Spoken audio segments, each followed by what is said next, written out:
Assalamualaikum warahmatullahi wabarakatuh.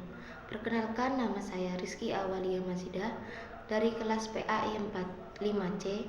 Di sini saya akan menerangkan tentang perencanaan pendidikan yang di sini adalah untuk memenuhi tugas mata kuliah administrasi dan supervisi pendidikan yang diampu oleh Bapak Fikri Farihin.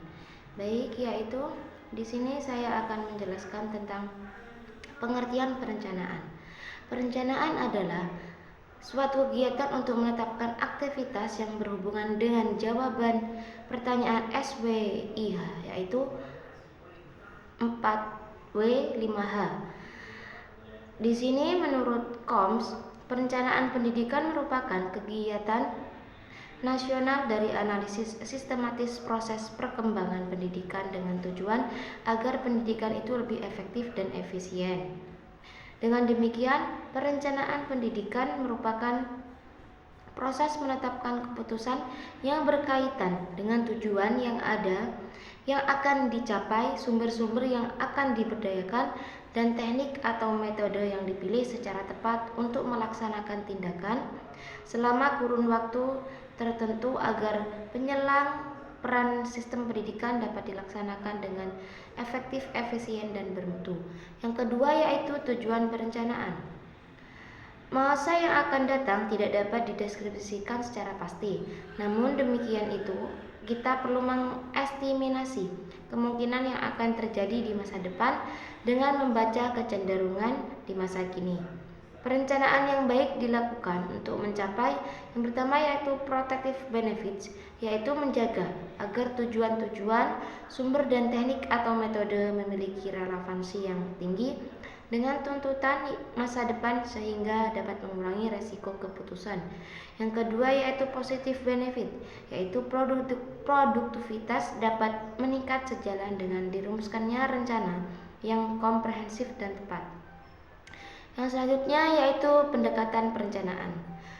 Pendekatan perencanaan itu dalam perumusannya, perencanaan pendidikan dapat menggunakan pendekatan perencanaan tenaga kerja, pendekatan permintaan sosial, pendekatan nilai baik, dan pendekatan biaya efektivitas.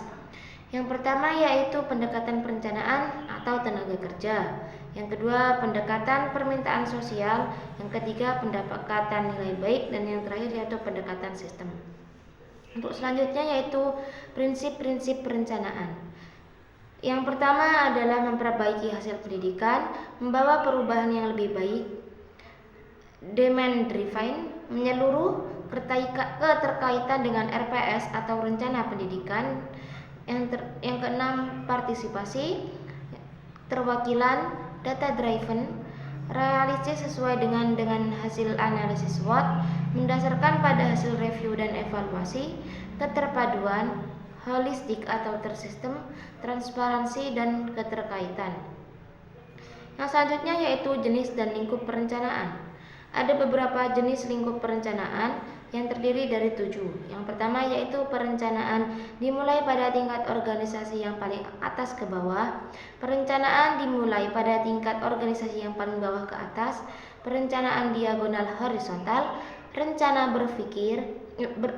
bergulir, gabungan top down dan bottom up planning, perencanaan strategis, dan perencanaan operasional. Sedangkan lingkup perencanaan itu ada 3, yaitu perencanaan mikro, perencanaan meso, dan yang terakhir yaitu perencanaan makro. Selanjutnya yaitu tahapan perencanaan. Ada beberapa. Yang pertama persiapan perencanaan. Dalam persiapan perencanaan ada beberapa juga. Yang pertama yaitu menentukan masalah perencanaan, analisis masalah perencanaan, konsep dan desain perencanaan, evaluasi rencana, spesifikasi atau merumuskan rencana, implementasi rencana, dan yang terakhir yaitu balikan pelaksana rencana. Untuk tahapan-tahapannya juga ada 7. Yang pertama yaitu melaksanakan analisis lingkungan strategis, melakukan analisis situasi untuk mengetahui status dan sebagainya. Yang kedua merumuskan visi dan misi nilai lembaga. Pertama visi, yang kedua misi, yang ketiga nilai, dan yang terakhir yaitu analisis lingkungan strategis. Ada 2 yaitu analisis lingkungan internal, analisis lingkungan eksternal. Faktor-faktor kunci keberhasilan Yang pertama, mengaitkan kajian dengan visi misi, mengintrovisasi perkiraan masalah, menganalisis masalah-masalah yang ada. Tujuan dan sarana.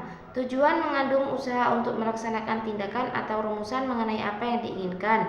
Yang kedua, sasaran organisasi adalah merumusan spesifik mengenai apa yang diinginkan. Dan yang terakhir yaitu strategi kebijakan.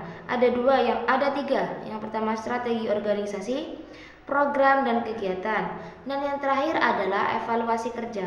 Dapat berupa pemantapan dan evaluasi yang memberikan umpan balik terhadap keberlangsungan atau masa depan rencana. Baik, mungkin itu saja yang dapat saya sampaikan.